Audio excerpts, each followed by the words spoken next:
Во рамките на манифестацијата 10 дена Крушевска република, Крушево повторно стана центар на македонските историчари.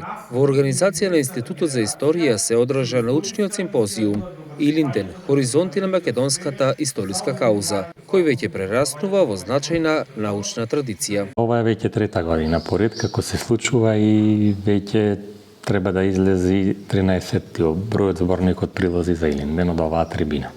Што значат овие прилози за Крушево и за Македонија?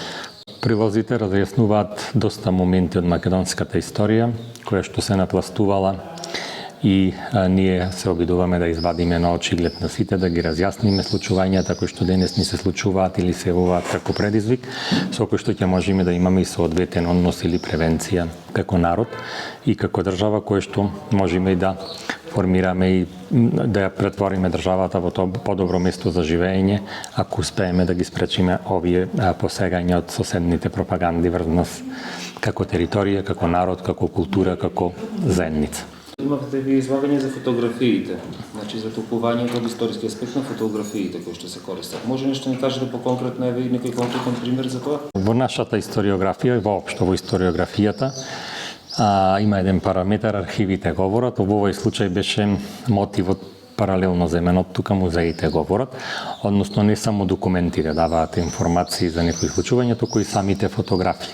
И според законот фотографијата веќе е документ, односно постои документарна фотографија, па јас се обидов преку два примери кои што се злоупотребуваат.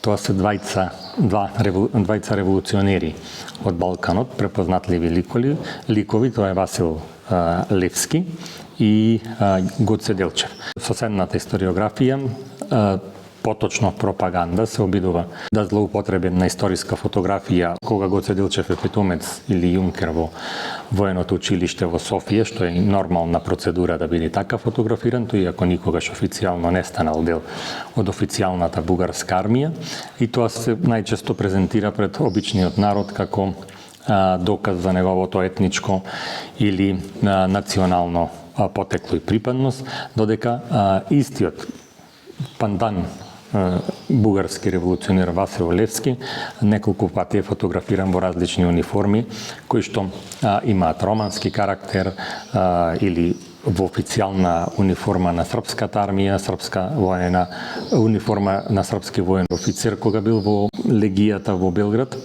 така што Србија од тој аспект не му ги негира не го негира неговото потекло и етничка припадност.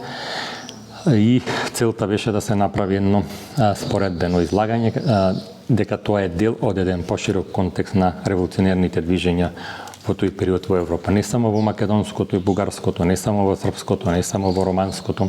Тука имаме примери од Полска, од Италија, од Унгарија, од Романија, па и од Србија, кој што користи руски униформи или елементи од униформи, па и грчките востаници, така што албанските востаници, револуционери користат турски, османлиски елементи, така што тој наратив се изместува доколку се презентира само униформата како маркер за определување на една национална припадност.